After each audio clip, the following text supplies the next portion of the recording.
Entonces, a continuación, espero que me hayan seguido bien para mostrarles ahora lo que es la lesión o la distribución de la lesión basándonos en este concepto de microcirculación.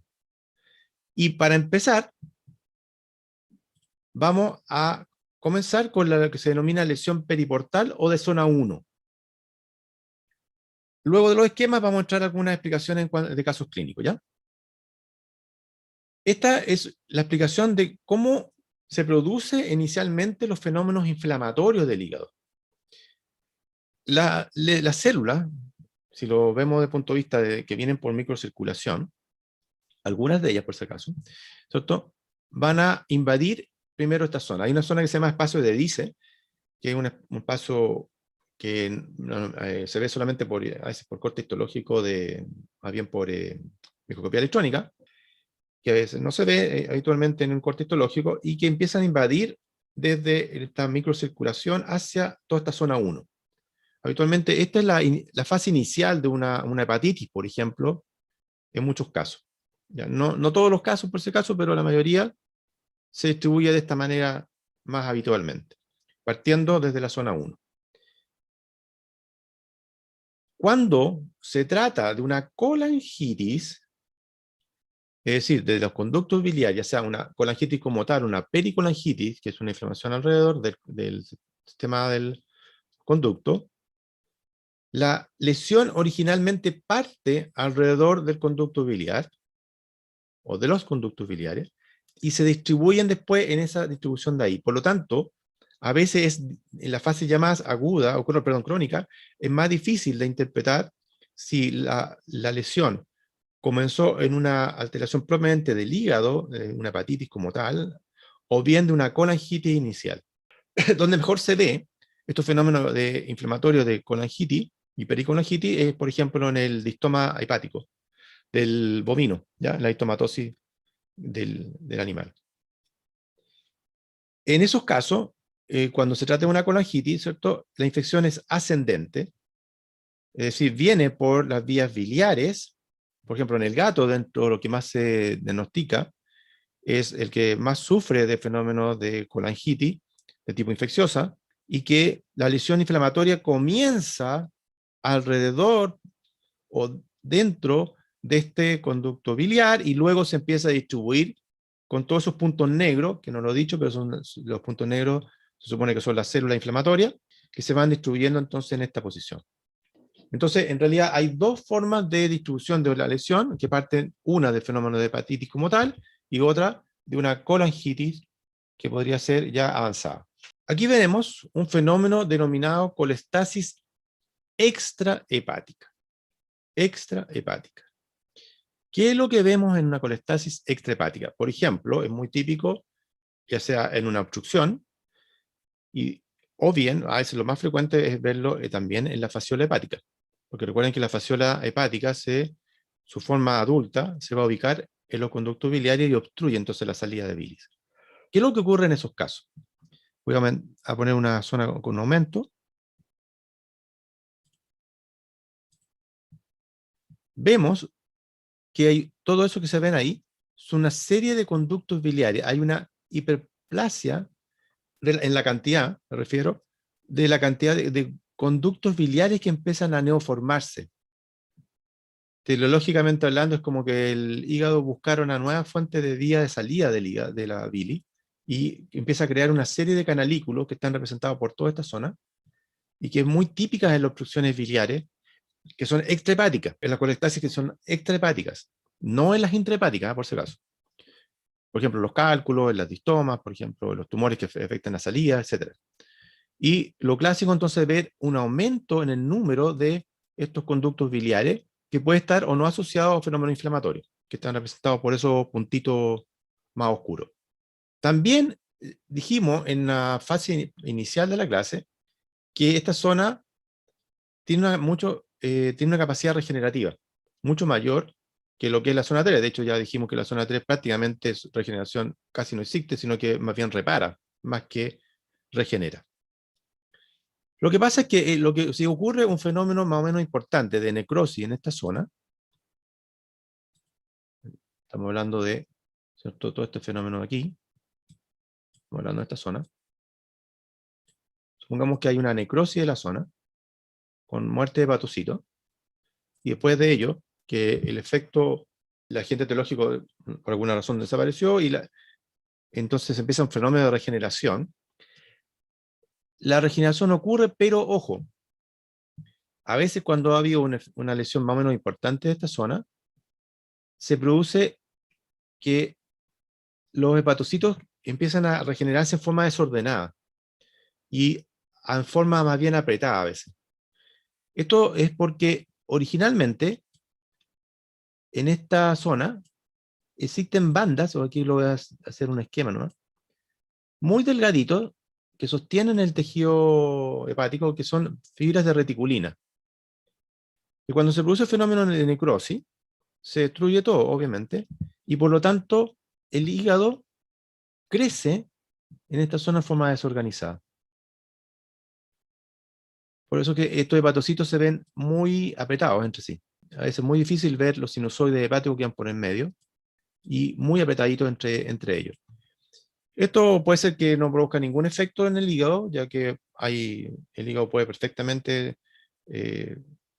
con otras zonas, ¿cierto?, empezar a funcionar, pero lo que sí, en casos más severos, puede ser no solo una lesión histológica, como la que se ve acá, porque a veces uno encuentra una lesión así, histológica, y lo único que puede decir, mira, sabes que alguna vez este animal tuvo un fenómeno importante de necrosis, después se regeneró y se desordenó. Pero a veces esta zona de regeneración hepática, que es desordenada histológicamente, puede darse como macroscópicamente, como nódulos de regeneración, ¿ya? Y lo vamos a ver incluso en fotografía más adelante. Para entender entonces lo que estoy diciendo acá es, la zona 1 tiene, frente a un fenómeno de necrosis, capacidad de regeneración, pero normalmente en forma desorganizada, se desordena, ¿ya? Se aprietan mucho más los hepatocitos, y puede darse entonces incluso ya nódulos de regeneración cuando es una lesión severa. Esto es para mostrar, en esta foto, lo que era para mostrar simplemente una fotografía donde se muestra lo delgado de la fila reticulina, que se ve un poquito más como morado, ¿cierto? Que son las bandas de reticulina que sostienen este estroma, ¿ya? Esto, esas cositas así. Es una tinción especial, donde uno puede ver lo delgado que es el sistema de estroma que tiene el tejido conectivo, que en estos casos, como se desarma todo esto, se crece en forma desorganizada. Lo otro que vemos acá, por ejemplo, son pigmentos. Esto originalmente se hizo con animales de laboratorio, para demostrar la actividad fagocítica que existía en la zona 1, dado especialmente por las células de Kupffer. Por ejemplo, si ustedes inyectan a un animal partículas pequeñas de carbón, ¿ya?, van a lograr este efecto, que es que fagociten las células de Kupffer esta zona. Entonces, esto ya va a demostrar que efectivamente esta zona tiene una alta capacidad fagocítica, ¿ya? Ahora, esta zona no solamente puede fagocitar una partícula de carbón en el sentido porque era experimental, sino que puede ser fierro, por ejemplo, cuando vemos hemosiderina, ¿recuerdan? ¿Ya? En fenómenos hemolíticos, por ejemplo, uno ve que toda la hemosiderina, gran parte de la hemosiderina, se concentra en esta zona, ¿ya? Lo que indica entonces un fenómeno, por ejemplo, hemolítico. Esteatosis hepática.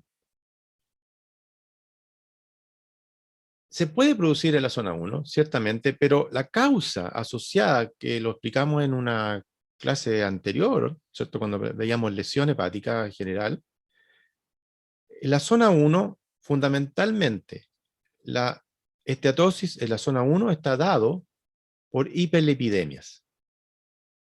Y esa hiperlipidemia, por ejemplo, puede ser un efecto nutricional, que creo que lo expliqué en una de las clases anteriores, o bien hiperlipidemias en cuadros metabólicos. Por ejemplo, diabetes mellitus, que es muy frecuente en el perro, por ejemplo, en la fase aguda, en la toxemia de la preñez, que lo vimos en el caso de la oveja, en la cetosis del bovino también, que lo veíamos en problemas metabólicos de vacas de alta producción lechera, ¿ya? En los cuales entonces hay una gran liberación de lípidos y se va a concentrar los lípidos en esta zona, ¿ya? La pregunta es, ¿existe esteatosis en la zona 3? Sí, lo hay, pero vamos a explicar que la patogenia es diferente, y por eso que también tiene que ver con la interpretación. Aquí en este esquema lo que muestra es una necrosis tóxica, ya que el hígado recibe primero estas zonas circulatorias, recibe sangre primero. Si hay un efecto tóxico violento, los fenómenos tanto degenerativos, porque a veces no necesariamente es un efecto tan violento como necrosis, pues puede ser un efecto de degeneración celular nomás, ¿ya? Van a producirse entonces en toda esta área, y nos indica que efectivamente hay un problema tóxico que puede venir de varias cosas totalmente diferentes, que puede ser ya sea por vía alimentación o incluso el agua, o bien, ojo, porque en algunos casos de colitis, donde se exacerba la flora intestinal, esos metabolitos pueden provocar a veces degeneraciones vasculares en la zona 1, porque llegan todas estas toxinas hacia el hígado en la zona 1. Así que hay que tener cuidado también con la forma de interpretar. Profesor, ¿tiene un ejemplo concreto, específico de esa toxicidad que usted llama violenta para la zona 1? Algo concreto, se me ocurre tetracloruro de carbono, algo así. No, el tetracloruro de carbono es justamente al revés. El Ok, tetracloruro de entonces, carbono no, un no ejemplo. produce lesiones acá. Por ejemplo, un fósforo, ¿ya? Perfecto. Como Pues, tóxico, puede generar una zona aquí. Voy a mostrar un caso clínico más adelante, que yo creo que va a especificar muy bien y va a comprender muy bien lo que estoy tratando de decir ahora, ¿ya? muchas gracias. Luego, en la zona 3, tenemos la falla circulatoria, por ejemplo. Aquí recordemos que aquí se está esquematizando como una estrella, ¿cierto? Las zonas 3 de cada uno de los asinos. Volvemos a interpretar. Este es el borde de un asino. Acá hay el borde del otro. Acá hay un borde del otro. Aquí. Acá abajo. Me quedo corrido. Acá. Entonces, todos estos asinos llevan sangre acá. Por este sentido. ¿Qué es lo que está ocurriendo? Por ejemplo, en una insuficiencia cardíaca derecha. ¿Qué es lo que ocurre? Se empieza a juntar sangre aquí. Congestión. Y por lo tanto, todos los sinusoides que están llegando de cada uno de los asinos empiezan a acumular sangre en sus zonas 3. Entonces, lo que está representando acá, esta forma como estrellada, es cada uno de los asinos. Y se fijan, la lesión zona 3 se prolonga entre asinos, como un puente. Este, por ejemplo, sigue allá. Voy a buscar con amarillo para que vean, a veces más claro. Voy a cambiar el color. Entonces, esta lesión de zona 3 se prolonga como puente entre diferentes asinos. Acá también, y acá también ocurre lo mismo, ¿ya? Entonces, pregunta ahora ya para ustedes. Cuando tenemos una congestión aquí, ¿qué es lo que va a ocurrir de las lesiones que hemos ya hablado anteriormente?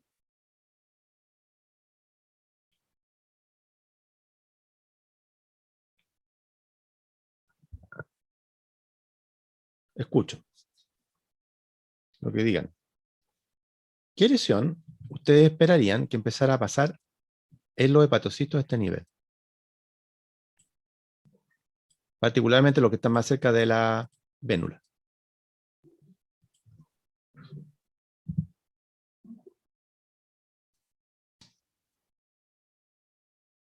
Les doy una ayuda.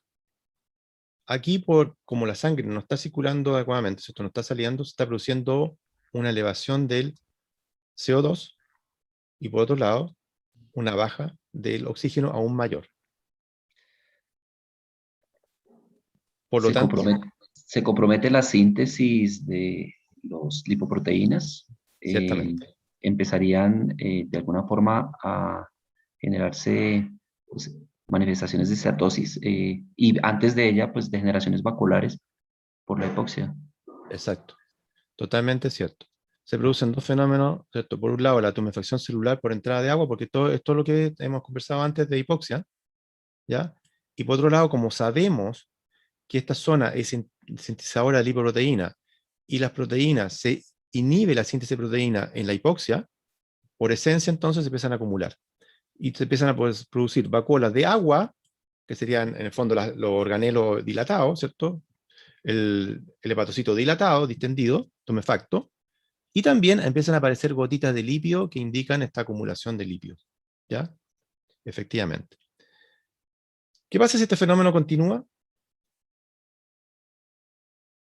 Estamos hablando que, por supuesto, que la lesión entre más cerca de la vénula, acá, más grave es el problema, ¿cierto? ¿Qué pasa si este fenómeno se mantiene en el tiempo? Y se agrava tal vez. ¿Va a haber necrosis? Perfecto. Va a haber necrosis de esta zona. Especialmente de la zona que está más cercana entonces a la vénula. Y si hay necrosis, ¿qué va a ocurrir posteriormente ¿Va a a empezar esto? a perder funcionalidad? ¿Perdón? ¿Va a perder funcionalidad?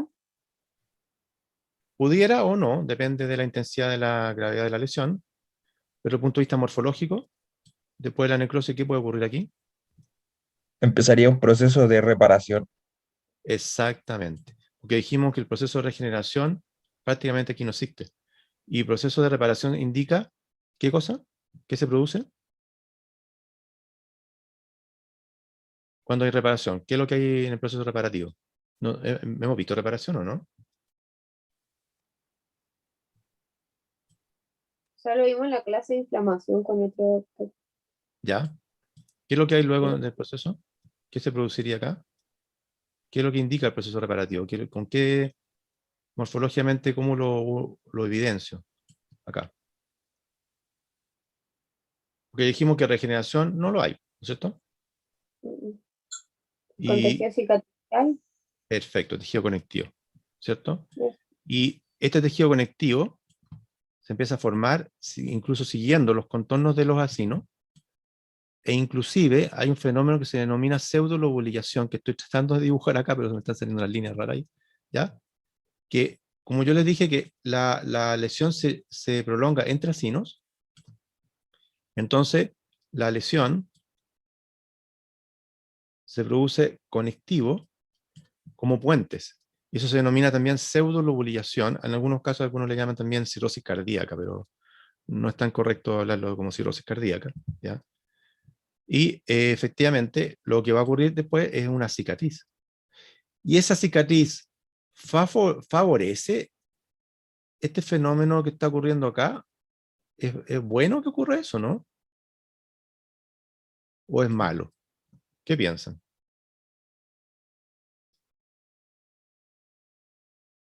Piensen que la vénula está siendo rodeada por tejido conectivo, ¿cierto? Aquí ya hay tejido conectivo más o menos grande, aquí se forma una especie de puente, qué sé yo. ¿Esto es bueno que ocurra? No, Estamos hablando de una... definitivamente. ¿Sí? ¿Sí? Dígamelo. No perdón, no escuché. Pues pensaría que no, es decir, si hay un órgano altamente morfofuncional es el hígado y esta zonificación conectiva, pues compromete función para este órgano. Correcto. Y puede provocar un trastorno hemodinámico, aparte de lo que ya está, el de que ya existe. Sí. Sí, con ¿Cuál? hipertensión portal. Exacto. Eso. Una hipertensión portal. Y puede conllevar varios problemas asociados. Y además puede llevar que el fenómeno inicialmente que era derecho se transforme en una deficiencia izquierda. Porque al aumentar la presión también disminuye la posibilidad de circulación aún más en el hígado y aumentando la presión portal. Por lo tanto, todo es grave. Una secuela de este tipo ya puede ser muy severa y puede dejar un problema bastante más serio de lo que uno piensa. Que una simple necrosis, una reparación, puede llevar a un problema mucho mayor, ¿ya? Porque además, fíjense que el colágeno, aparte de que se ha producido acá, se contrae. Y al contraerse, ¿qué va a pasar? Normalmente tiende a disminuir los lúmenes aún más. Por lo tanto, aumenta aún más la presión, pero ahora le pone un problema al corazón izquierdo, ¿cierto? Así que puede ser muy severo las consecuencias. En este caso, aquí en esta diapositiva, lo que muestro también es lesión de la zona 3, pero en este caso con este caso de la esteatosis, ¿ya? Acá nuevamente cada una de las zonas, 3 de cada uno de los acinos están llegando a la misma vena, o vénula, que ya hemos dicho, que es una vénula en realidad, está al centro, ¿ya? Y esto está relacionado con la síntesis o liberación de las lipoproteínas, ¿ya? En los ratones, con la deficiencia de colina, que es un cofactor que participa en la formación de lipoproteínas, experimentalmente uno puede generar también esta típica alteración. Y también lo que mencionabas recién, que el tetraclorocarbono, que inhibe la síntesis de las proteínas también, por otros factores más bien de tipo peroxidativo, oxidativo entonces, en la cual van a haber también problemas de este tipo de esteatosis en esta zona, ¿ya?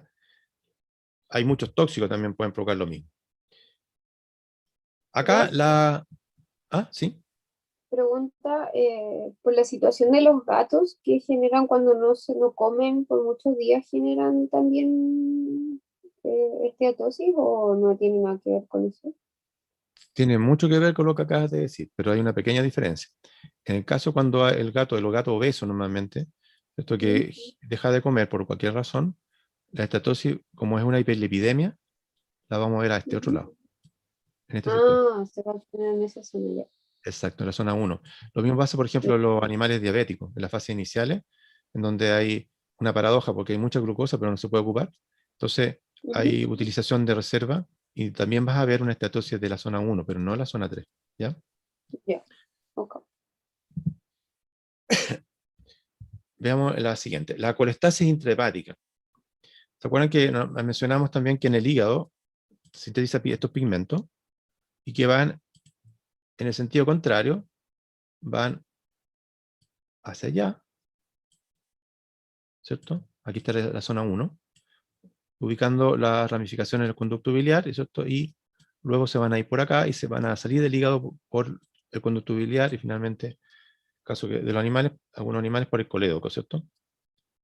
Y luego, acá tenemos, fíjense, la bili, que se empieza a acumular. ¿Por qué se puede acumular la bili muchas veces? Recuerden que los canalículos biliares están formados por los mismos hepatocitos.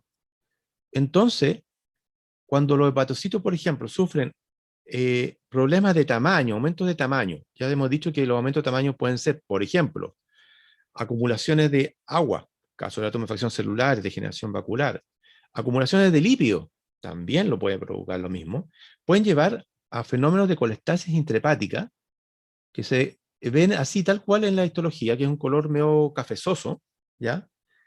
Como líneas así, que puede ser muy grave porque cuando se acumula demasiado puede provocar tal presión dentro de estos canalículos que esta misma bilis, curiosamente, se derrame sobre los propios hepatocitos y provoca necrosis de la zona. Esto se llama derrame hepatocelular. La misma bilis está en la presión de los canalículos que se ejerce, que finalmente los rompe y se vierten estos mismos pigmentos sobre los hepatocitos y le provoca entonces una necrosis hepática, ¿ya? Es un fenómeno mucho más severo y más avanzado, ¿ya? Y, por supuesto, también en los casos de esa necrosis va a provocar un proceso de reparación, ¿ya? Esto uno lo puede ver en la histología normal, para que lo sepan. ¿Ya? En un corte histológico tradicional uno puede ver estos pigmentos biliares de esta forma, siguiendo estas vías, y uno establece, ¿cierto?, que hay una colestasis intrahepática. Quiero diferenciar esta colestasis intrahepática, de lo que mencionamos delante, de la colestasis extrahepática que ocurre por cuando hay obstrucciones a nivel, por ejemplo, de las vías de salida del hígado, ¿ya? Los conductos biliares, por ejemplo. Aquí en este caso, en estado ya muy acentuado, ya hemos visto que hay diferentes procesos que pueden llevar a necrosis de la zona 1, pueden estar asociados a procesos isquémicos o anóxicos, o hipoxias. a fenómenos congestivos, como mencionábamos recién, en fases ya más avanzadas, tóxicos y nuevamente asociados con fenómenos de síntesis de las lipoproteínas. Porque ya hemos dicho que esta zona es sintetizadora de lipoproteínas, así que algunos tóxicos pueden llegar a provocar tal lesión de esteatosis que destruye las células y genera entonces una necrosis, ¿ya? En ratones se usa mucho para estudiar este fenómeno y para demostrar además que hay síntesis de lipoproteína, el tetracloruro de carbono. Nosotros antiguamente, ya 20 años atrás tal vez o más, se usaba en los laboratorios para, de incluso pregrado, darle tetracloruro de carbono en la alimentación a los animales y los ratoncitos, y después se sacrificaban y se veía esta típica lesión de estatosis en la zona 3, ¿ya? Eso hoy día, para eso hay videos, estos ya no se hacen, digamos, incluso los mismos estudiantes antiguamente hacían ese experimento. Acá es lo que yo mencioné adelante, que es esta división en split, o digamos división en nódulos, ¿ya? Que es, tenemos la vénula, y yo decía que normalmente la lesión se prolonga, y cuando ya es crónico, se forman estas pseudolobulizaciones del hígado, con formación importante de tejido conectivo, ¿ya? Que se llama pseudolobulización, ¿ya? Y que no es la misma forma que tiene el lobulillo hepático del cerdo. Recuerden que en este caso el cerdo, el conectivo va aquí, por estas zonas, formando lo que se denomina el lobulillo. En este caso, al contrario, esta forma de tejido conectivo va en este otro sentido, ¿ya? Porque comienza en la zona 3. Ya hemos dicho que la zona 3 es la zona periférica de la sina. Les voy a mostrar a continuación casos reales, ya para que lo podamos interpretar. Imágenes histopatológicas de lo que son, entonces para poder interpretar algunas lesiones. Vamos a ver la primera.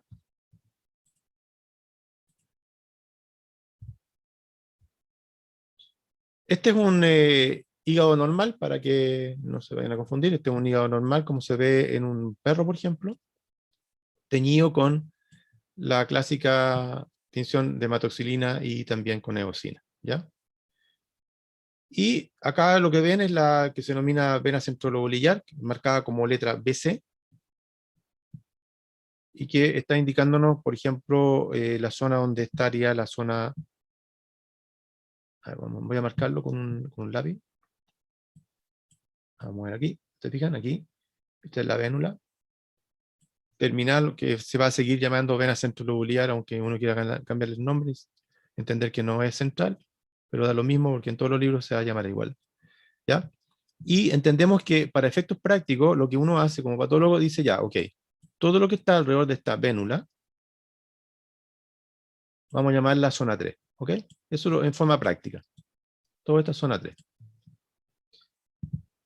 Y a su vez, tenemos otra zona, que sería la zona 1, que es, sería todos los hepatocitos que están alrededor de esta tríada portal. Entonces uno dice ya, ok, busco la tríada portal y digo, en forma práctica, todo lo que está alrededor de esta tríada portal, lo voy a llamar zona 1, ¿ya? Zona 1. Y entendiendo que de alguna parte están las ramificaciones que no se ven habitualmente, ¿cierto? Y que la sangre va fluyendo en un sentido hacia las vénulas, ¿ok? Eso es lo que uno en forma práctica hace en el corte histológico.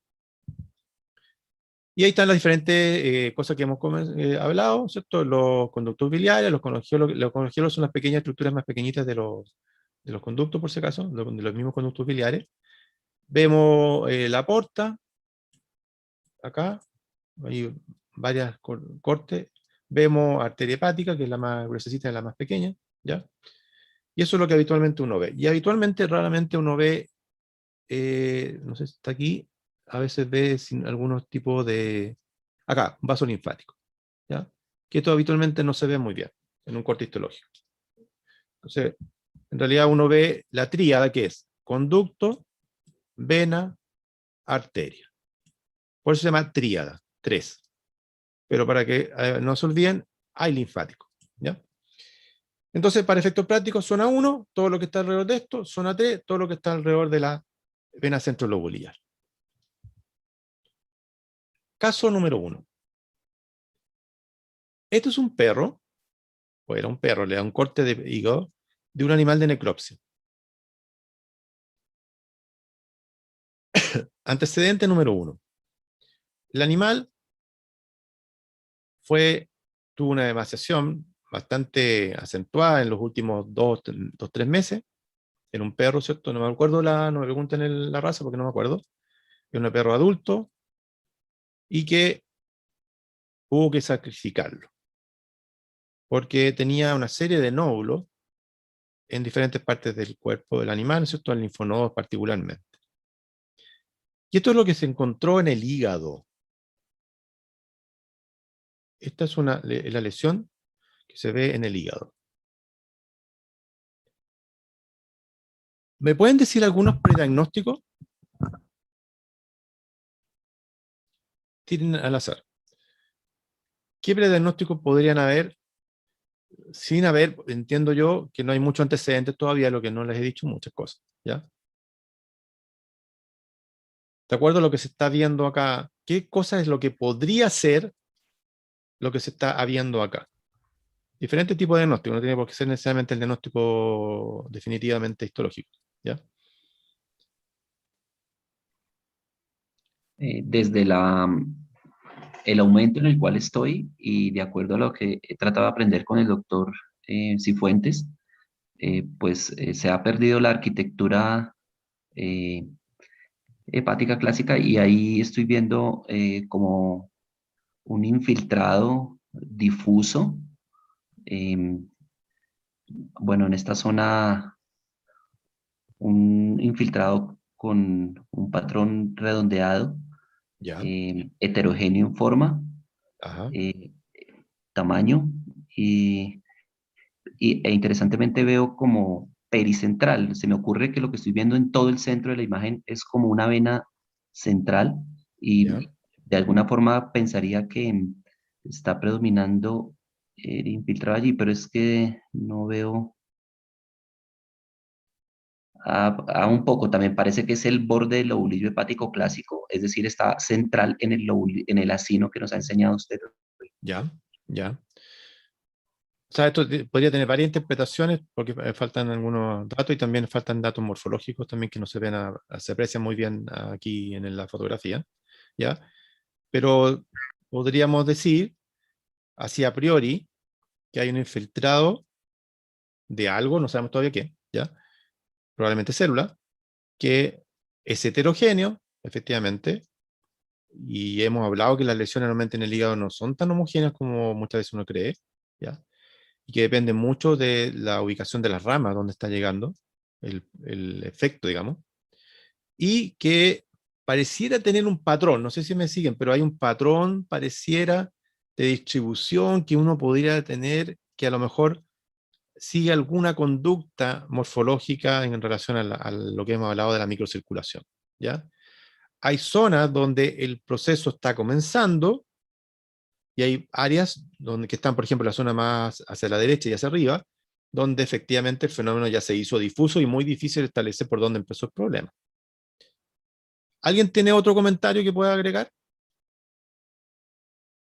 Todos esos puntitos más oscuros son aparentemente células, ¿ya? Les voy a dar otro dato más. El diagnóstico es un linfoma.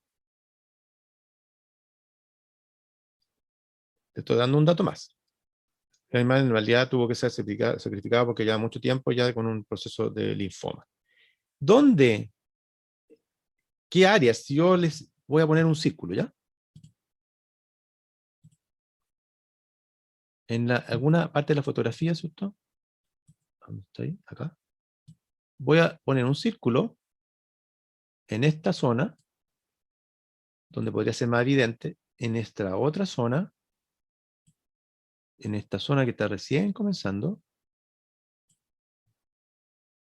en esta zona que está aquí, y no en las otras zonas porque la otra zona ya está muy diseminado.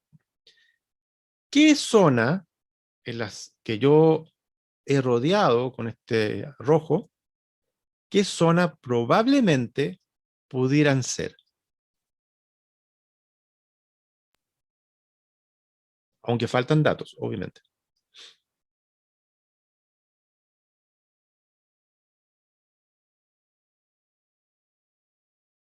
Voy a tirar otra zona 1 o zona 3, para hacerlo fácil. 1. 1 ya. ¿Alguien más?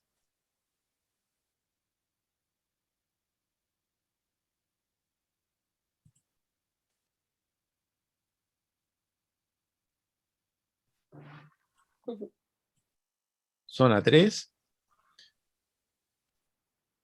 Zona 3.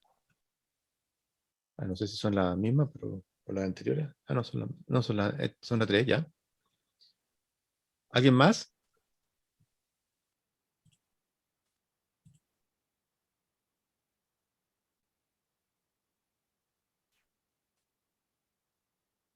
¿No? Voy a tener que explicar algo, porque parece que se están yendo por un lado equivocado. Vamos a descartar esto. Y nos vamos a ir a una diapositiva anterior para poder entender el problema.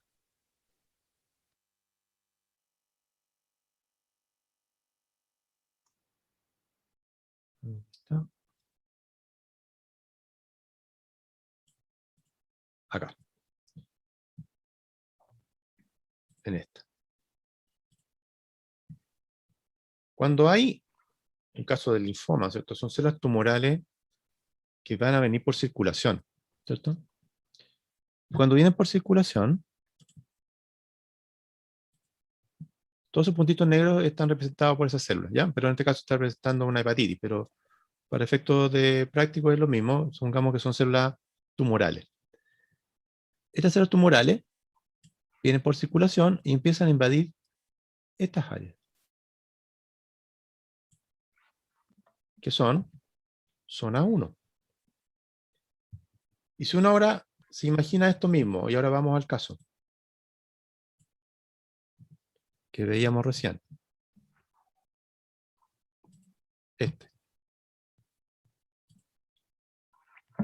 Lo que se alcanza a ver, se fijan, no se alcanza a ver bien porque acá yo tendría que ver bien si que hay el conducto biliar, pero con este zoom está difícil verlo, pero créanme, estas son zonas 1 y donde efectivamente se ven a veces los conductos biliares, ¿ya? Y lo que está ocurriendo es eso, que es la infiltración de esta célula a partir de esa zona. Y hay otras zonas, por supuesto, que es muy difícil ya verlo porque está demasiado diseminado, ¿ya? Pero este es el típico patrón de inflamación, podría ser en una hepatitis, en la hepatitis, o bien en este caso un tumor, donde empieza a ser infiltrado desde la zona 1 hacia zonas ya avanzando. Si se fijan la flecha, lo que mostraron esas dos flechas que están al medio o más abajito, están indicando cómo van avanzando esas células infiltrando el tejido, ¿ya? Este otro caso, ahí dice toxemia, ¿cierto? De la preñez. Por lo tanto, la zona que está siendo afectada, voy a marcar aquí con un lápiz, esta es la columna central arteriovenosa. ¿Ok? Incluso se alcanza a ver lo que yo le decía, una tríada portal por aquí. ¿Ya? Por lo tanto, ¿qué significa? Que lo que está acá es zona 1. Lo que está afectado desde lejos. ¿Qué lesión puede ser esta? Está dicha arriba, pero ¿qué otra lesión yo tendría que tener cuidado con que fuera algo parecido? Que también tiene un patrón así de vacular, qué sé yo, vacualizado. ¿Hipoxia? Que, ya, aclaremos el punto al tiro. Veamos el tiro. Vamos a usar esta misma diapositiva. La zona 3 es lo que está acá, La hipoxia, de acuerdo a lo que hemos estudiado, veamos primero, la zona 3, ¿es la que está más cerca o más alejada de la zona de microcirculación, de llegada de sangre? Más lejos. La más lejos. Por lo tanto, es la que tiene más cantidad de CO2, presión parcial de CO2 y más baja cantidad de oxígeno. Por lo tanto, en un fenómeno hipóxico, yo esperaría que el patrón vacuolar o de tumefacción, como lo hemos dicho delante, estuviera en esta zona, ¿cierto? En la zona 3, que es lo que estoy pintando yo ahora con rojo. ¿Ok? Ahí esperaría esteatosis también por la síntesis de lipoproteína y una serie de otros efectos. El efecto no está ahí entonces. ¿Qué otra lesión podemos encontrar entonces acá? Que es muy parecida a veces incluso. Voy a ver el chat. Ya, efectivamente es una estetosis, sí, eso es totalmente cierto. Lo que estamos viendo en realidad es una estetosis en una toxemia.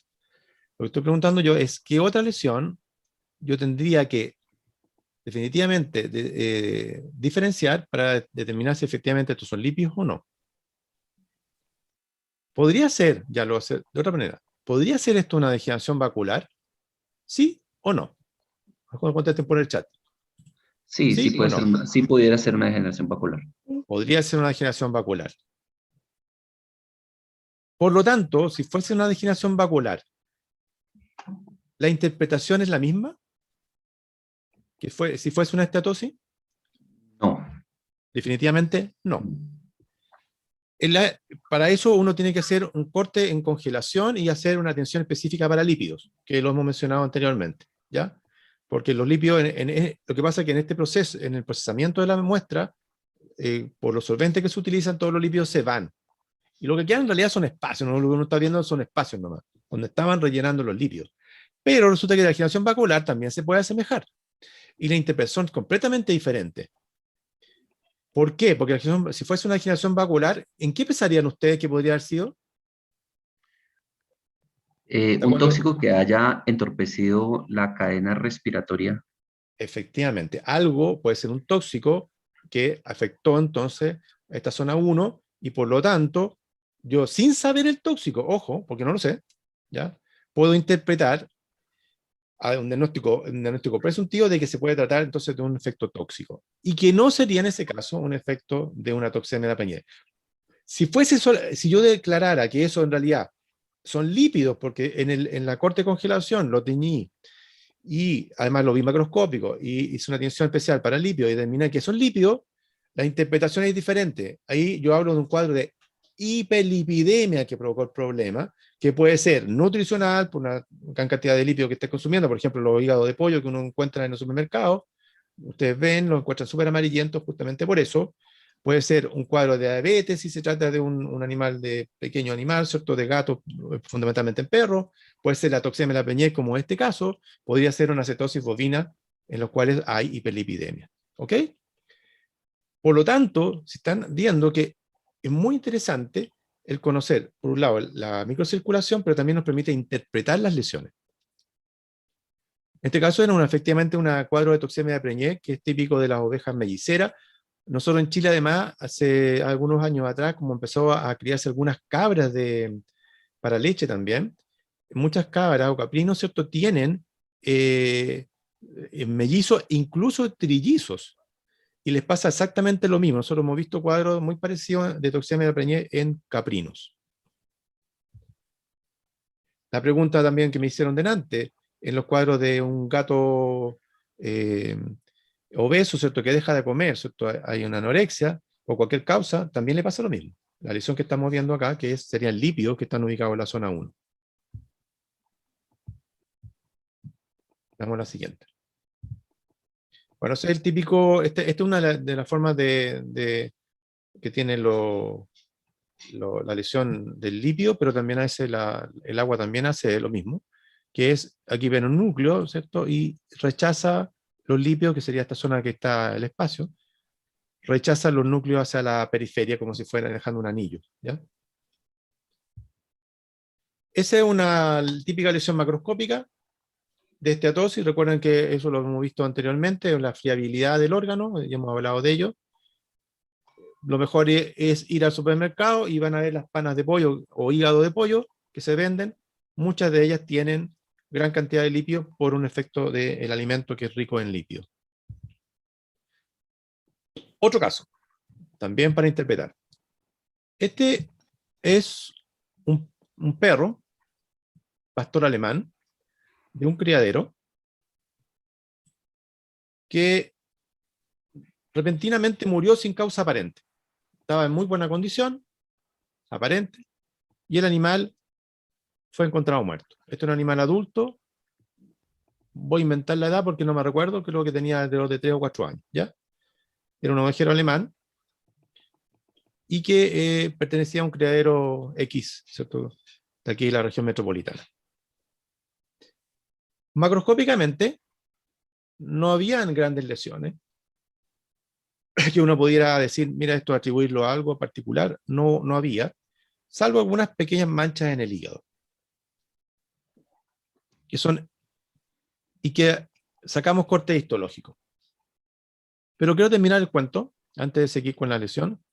La semana siguiente, muere otro perro, del mismo criadero, ubicado en otra zona, que era un perro más pequeño, de unos 6 meses de edad, en muy buena condición corporal, y que muere en la misma condición, sí, estaba perfecto, aparentemente, muere, y también no encontramos grandes cantidades de lesiones, más que unas pequeñas manchas a nivel del hígado. Desgraciadamente no tengo fotos macroscópicas de esos animales. Y vemos esto en la histología. En un corte en los dos animales se repetían las lesiones, así que basta con ver uno de los animales. Y voy a marcar alguna zona del hígado para poder interpretar esto. Acá. Esta zona que está en el medio, esto,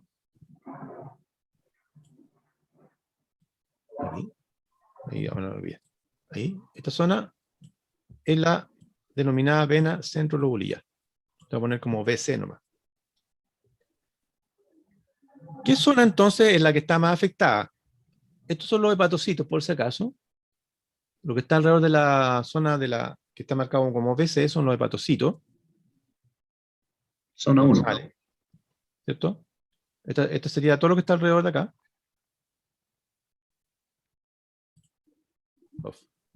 Ahí. Estoy buscando la lupa. Ahí.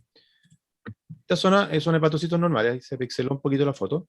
Pero son hepatocitos que están alrededor de esta zona que se ven más o menos normales. ¿Ya? Por lo tanto, ¿qué zona es la afectada? Lo que acaban de decir. Zona 1, efectivamente. ¿Ya? Y que la voy a marcar en amarillo. Esta es una típica distribución también de zona 1. Entonces, vemos todas estas zonas más oscuras, y que son zonas necróticas, todas estas zonas. Diagnóstico presuntivo. Cuando ven este tipo de lesión, ¿qué podría ser? El acentuamiento de la coloración en la zona 1, hay algo de pérdida de la arquitectura, pero no infiltrados adicionales. Parece que fuera compatible con una zona de necrosis periportal. Así es una zona de necrosis periportal, efectivamente. ¿Cómo se podría interpretar esto para los casos clínicos? Porque ahora, ya, ok, en la parte morfológica estamos bien, ¿no es cierto? Pero ahora el dueño de los animales, el que está a cargo del criadero, que es un médico veterinario, tiene que buscar algo. O sea, ¿qué le podemos ayudar a él?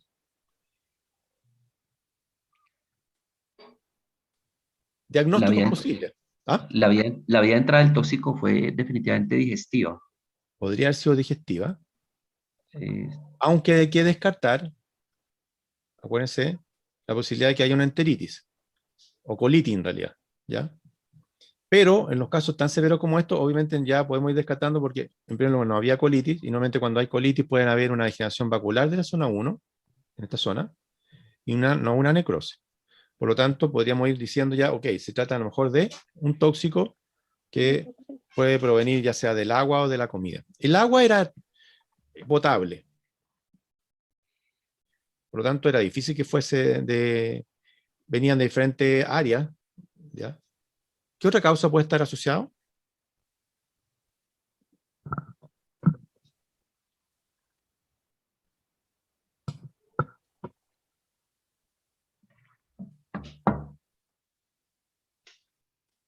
Si no era el agua, ¿qué podía ser entonces? ¿Ah? La comida. El alimento. El alimento le dan un pellet. Los canes, ¿Sí? ¿fueron los que comieron canes? ¿Perdón qué? ¿No fueron los que comieron canes? No, no, no, estos no son. No, estos no son. No, no, no, no, estos no son. Eh, esto es, efectivamente, entonces uno, sacando una serie de deducciones, bueno, esto es un efecto clásicamente tóxico, ¿ya? Que hay que empezar a ver. Podría haber sido el agua lo empezamos a ver desde el punto de vista ya epidemiológico, no era el agua aparentemente, pero era el alimento. Entonces, ¿qué es lo que se hizo? Se recomendó, obviamente, parar el alimento que le estaban dando y mandar a ver un recuento, lo más simple es hacer un recuento microbiológico en el alimento, y efectivamente, cuando después me avisaron los resultados, había una gran cantidad de hongos en el alimento, que a veces los hongos no se ven a simple vista, sus efectos se ven por las micotoxinas. Nunca vamos a saber qué toxina o tóxico fue el que provocó el problema. De esto yo no tengo resultados de qué tipo de hongos encontraron, ¿ya? Pero, ¿qué es lo que quiero decir? Que estamos interpretando una lesión, lo hicimos partiendo de la microcirculación de acuerdo a la SINO, y esto nos permite establecer que en este caso se trataba de un tóxico, probablemente, bueno, por los datos que teníamos, que podía ser del alimento. Muchos tóxicos pueden provocar lo mismo, ¿ya? Efectos violentos, como esto, pero no vamos a ver efectivamente qué tipo de tóxico es porque las lesiones son inespecíficas, ¿ya? Lo que vamos a hacer es la interpretación de cómo se distribuye la lesión en el hígado. Tengo una pregunta allí, profesor. Cuando se habla de la farmacocinética o toxicocinética, hay unas fases en el hígado que son pues la fase 1, donde hay pues unos cambios químicos, oxidaciones, por ejemplo, y una fase 2 que es usualmente conjugaciones. Entendiendo esta diferencia estructural de zonas y a su vez funcionales, pensaría que la oxidación sucede en zona 1 para un tóxico o un fármaco y la conjugación en zona 3. Sí. Eh, No siempre, porque hay que tener cuidado, porque no siempre, porque, bueno, es que depende. Hay sustancias que actúan como radicales libres, ¿ya? Y un ejemplo que tú me estás diciendo es el tetraclorocarbono. El tetraclorocarbono lo que actúa es a través de radicales libres, pero curiosamente la lesión no es la zona 1, sino que es la 3, ¿ya? ¿Y por qué? Porque afecta a la síntesis de lipoproteína, ¿ya? No, yo no tengo no te podría contestar muy bien eso porque no sé si exactamente lo que tú estás diciendo es correcto, porque hay diferentes tipos de tóxicos, ¿ya? No tengo claro una respuesta a lo que me acabas de decir, pero normalmente lo que vemos nosotros son toxinas generales, por ejemplo, fósforo, ¿ya? Caso de algunas micotoxinas, como este caso, algunos otros tóxicos violentos, caso de algunas toxinas que se llaman algas azul verdosas también, producen algo parecido. No sé exactamente la patogenia desde el punto de vista de cada una de ellas, ¿ya? no, profesor, quizás esto es una especulación mía, entendiendo lo que acabo de aprender con usted y tiene que ver con la generación de los pigmentos biliares están predominantemente hechos en zona 3. Entonces, desde Sí, esa perspectiva, asumo que es evidente que la conjugación, sí. la detoxificación, pues puede priorizarse en esa zona. ¿Tiene que ver con esa especulación? Puede ser, tendría que revisar el tema, no lo conozco exactamente, pero posiblemente sí, ¿ya? Ok, profesor, muchas gracias. De nada, ¿por qué? ¿Alguna otra pregunta? ¿No? Le voy a mostrar algunas fotos nomás para ver, creo que alguna, no sé si la he mostrado, pero este es lo típico en el caso de esteatosis hepática, el típico olor amarillento. Macroscópicamente es imposible saber si esteatosis zona 1 o zona 3, ya sabemos, tenemos que hacer una histología. Los órganos son muy fáciles de romper, lo que se llama friabilidad. Aquí en este caso hay una fractura del hígado. Esta es la clásica distomatosis, la fasciola hepática, que se ubica en los conductos biliares, que generan una colestasis extrahepática, pero también hay fenómenos inflamatorios y también de colangitis en la zona, ¿ya? Aquí no, macroscópicamente no se evidencia, pero se ve el colágeno, tejido conectivo que se forma bastante prominente en la zona. Eso de abajo, que está en la flecha, puede ser simplemente un hallazgo, y esto es un nódulo de regeneración hepática, ¿ya? Esto puede ser que uno encuentre en los animales y no indica nada, porque esto significa que hubo necrosis en algún momento y después hubo regeneración, ¿ya? Y les quiero mostrar algunos casos también de cuerpos de inclusión. Por ejemplo, el de las típicas rinomonitis equina. En el feto, por ejemplo, nosotros habitualmente usamos mucho la citología a veces para encontrar cuerpos de inclusión, para hacer un diagnóstico más rápido en espera de los resultados finales. Y la búsqueda de cuerpos de inclusión es algo muy importante en algunas enfermedades con aborto. En Chile nosotros tenemos la rinomonitis equina, y ese es el cuerpo de inclusión que uno busca en el feto, ¿ya? Hay típicamente la cromatina dispuesta periféricamente y un halo claro, y el cuerpo de inclusión es eosinofílico. Acá la hepatitis infecciosa canina, que de hecho es poco frecuente observar en animales. Ya hace muchos años que nosotros ya no vemos hepatitis infecciosa. No sé si será por efecto de las vacunas, pero esta era la típica lesión de hepatitis infecciosa, con cuerpos de inclusiones bastante grandes, como eso, y que ayudaban al diagnóstico morfológico en espera del diagnóstico etiológico. Además, ahí se ven zonas de hemorragia también en el hígado. Hepatitis infecciosa canina, esta es una foto de la Universidad de Córdoba. Macroscópicamente es imposible establecer, ¿cierto? Los focos necróticos son las más blanquecinas a veces, pero macroscópicamente no se puede establecer si no se hace una histología. Esto no lo va a pasar, quería mostrar algunas lesiones nomás. Esta es una cosa de abscesos hepáticos bien frecuente en bovinos, que por Fusobacterium necrophorum, ¿ya? Que es una bacteria bastante predominante en el rumen, cuando hay lesiones ulcerativas ruminales, a veces por acidosis ruminal. Estas bacterias a veces van a llegar finalmente al hígado y provocan esta típica lesión que se asemeja a serrín, ¿ya? Si ustedes tocan la lesión necrótica, cada una de estas, en el hígado de los animales, ven un centro necrótico que asemeja a serrín. Inclusive, a veces, curiosamente, los animales no muestran sintomatología. A veces incluso pueden ser hallazgos de necropsia o bien hallazgos en matadero, que uno encuentra este tipo de cosas, especialmente en vacas de lechería. Acá tienen una foto del doctor Quesada, gentilmente me cedió, de la Universidad Veterinaria de Chillán, en donde ustedes ven también focos de abscesos hepáticos con Fusobacterium necrophorum en hígado de bovino. Acá, casos de absceso en bovino en recién nacido. Pregunta: si ustedes encuentran abscesos hepáticos, aunque ahí lo dice algo, pero en animales jóvenes, recién nacidos, particularmente unos pocos días de vida, ¿qué puede ser?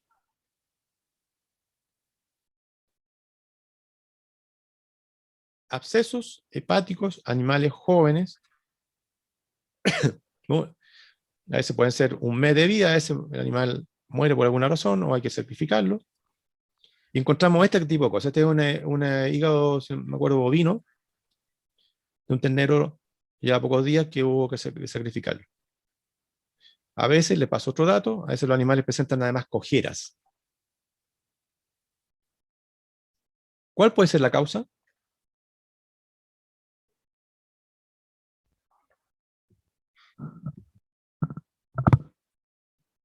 Arriba está anotado en todo caso. Ahí está.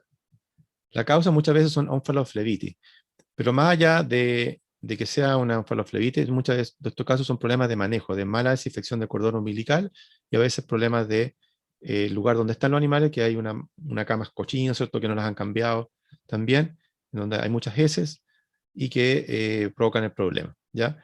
Muchas veces los animales jóvenes cuando encontramos este tipo de lesiones, incluso artritis supurada, uno tiene que pensar que hay un problema de manejo en el plantel, que por lo tanto hay un problema de onfaloflebitis, y que puede ser o no están desinfectando adecuadamente el cordón umbilical, o además a su vez en la zona donde están los animales está muy contaminado y las camas están muy cochinas. Esto ya lo mostré creo en una foto anterior, es un típico absceso hepático que nosotros encontramos muchas veces en los mataderos. Fíjense, un animal que tiene un absceso hepático de este tipo y que no tiene síntomas, porque si no, no podría haber sido sacrificado en matadero, ¿ya? No tiene síntomas, pero presentan este tipo de absceso hepático, ¿ya?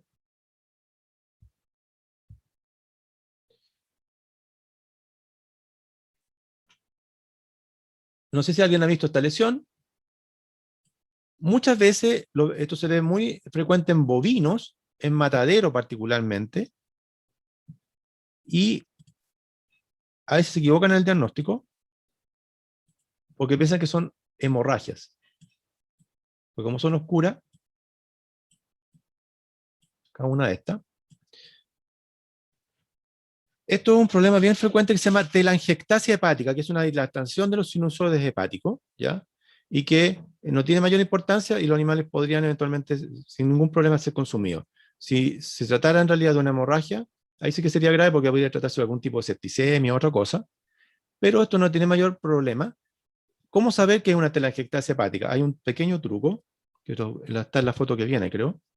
Si se fijan, acá hay una telangiectasia hepática en varios lugares, están en depresión. Siempre la telangiectasia está en depresión, como en un hoyo, ¿ok? Una zona oscura en depresión.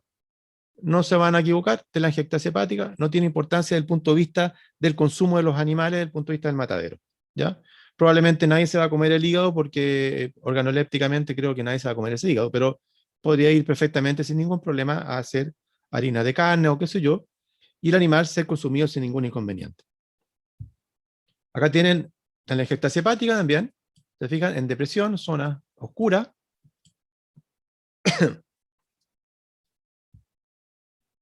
Esto también lo conocen probablemente, que es lo que se llama la mancha de leche, que es muy típica en el ascari del cerdo, que casi todos los cerdos tienen esta famosa mancha de leche, que son zonas donde la ascari migró, dejó zona fibrótica, ¿ya? Y se ven estas zonas oscuras que en realidad son fibrosis, especialmente en la cápsula de Gleason. Ahí abajo está, acuérdense, para recordar nomás el ciclo del parásito, ¿ya?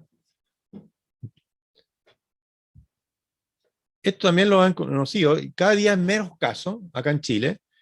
Yo creo que la tipificación de las carnes ha favorecido que ya no haya animales que están en mala condición, o que sean mejor tratados y manejados. Y este es un típico caso de distomatosis crónica, muy difícil de encontrar. Uno puede, si quiere buscar casos de lo que hemos hecho nosotros ahora acá, es ir a mataderos de zonas rurales y tratar de buscar lesiones como esta, y también tuberculosis, porque tuberculosis también ha disminuido bastante debido a los controles que se hacen. Acá la típica lesión ya de tejido conectivo, y se fijan, aquí están los conductos, y dentro de esto hay ya una colestasis, dentro de eso vemos muchas veces el parásito, que está ya en la forma adulta y está obstruyendo el conducto. Aquí unos casos de histomatosis crónica en oveja, que es menos frecuente. La histomatosis en oveja es más frecuente en la forma aguda, que es la fase hemorrágica, pero este es un caso de histomatosis de aquí, la zona cercana central, donde murieron muchos animales, y desgraciadamente se estaba probando un antiparasitario para distoma, formulado recientemente, hace unos años atrás, y que no dio, por supuesto, los efectos deseados. Acá lo pueden ver también en el atlas que yo tengo en la página de patología veterinaria. Ustedes pueden ver acá la lesión de distoma, ya crónico, en este caso en el caso de las ovejas. Ahí también, toda la típica distomatosis ya en los canalículos, hay mucho tejido conectivo. Ahí tienen la fasciola, la típica fasciola. Ahí les recuerdo el ciclo, que acuérdense que el humano también puede ser afectado, que tener mucho cuidado con algunas verduras que estén contaminadas, particularmente en Chile el mayor problema que puede haber de estomatosis en el humano es con el berro, ¿ya? Así que tener alto cuidado con el berro porque es una fuente importante de distoma, de colocar el ciclo. Acuérdense que nosotros también podemos hacer el ciclo, parecido al caso de los rumiantes que aparecen ahí. Recuerden también que esto tiene que ver con un caracol. Y les voy a mostrar algunos casos. Esto es un caso para la anécdota, para el libro. Ven esto, una vesícula, otra vesícula. No estaban obstruidas. Esto era un poodle que en realidad murió por otra causa. Nada que ver con lo que encontramos.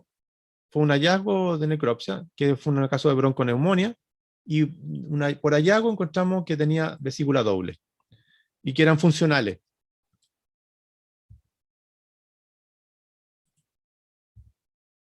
Otro caso, esto sí que es raro, porque estoy mostrando aquí casos muy raros, que es Omphalophlebitis en perro. Este es un perrito de 1 mes de vida. Se fijan, tenía una tremenda distensión abdominal. Se ve enrojecido esta zona, mucho eritema. Y algo se le alcanzaba a ver en la zona del ombligo, ¿cierto? Que había un exudado purulento. Esto es raro en perros. Es mucho más frecuente observarlo en animales grandes. Esto fue el hígado de ese perro. Está lleno de absceso por un proceso de omphalophlebitis, ¿ya? Acá tengo otro caso clínico. Este es un video. Este es un video de unas ovejas también. Ahí para la colección de histología. Ahí vemos, ¿cierto? Una buena factura. Ahí va. Varios animales que habían muerto. Se fijan, hay lesiones fibróticas, la coloración del hígado, pero vamos a ver fíjense, esos focos, estaba medio, el día lunes, nuestro camarógrafo estaba un poquito ahí. ¿Te fijan que tiene múltiples puntos rojos? Y vamos a explicar de qué se trata. Miren lo que está saliendo ahí. Son fasciolas. Medita y goleando. Moviéndose ahí en la necropsia. Le quería resaltar esta zona rojiza, porque es la zona donde va migrando el parásito y va rompiendo el tejido para ubicarse finalmente en el conducto biliar que está al final, ¿ya?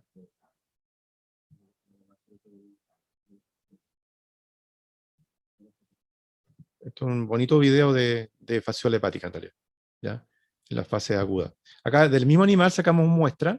Se fijan que aquí se ve el parásito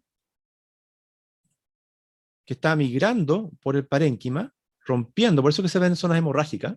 Y macroscópicamente ustedes vean esa zona de hemorragia, porque luego el parásito busca el conducto biliar, y finalmente, como se ve aquí en este mismo corte histológico, tuvimos la suerte de encontrar animales en diferentes estados, animales que ya habían llegado al conducto biliar, como el que se mostraban en el video. Por ejemplo, estos animales ya llegaron al conducto biliar y dejaron esta zona hemorrágica en el hígado, ¿ya? Acá tenemos otro caso de endistomatosis en matadero. Este es un video.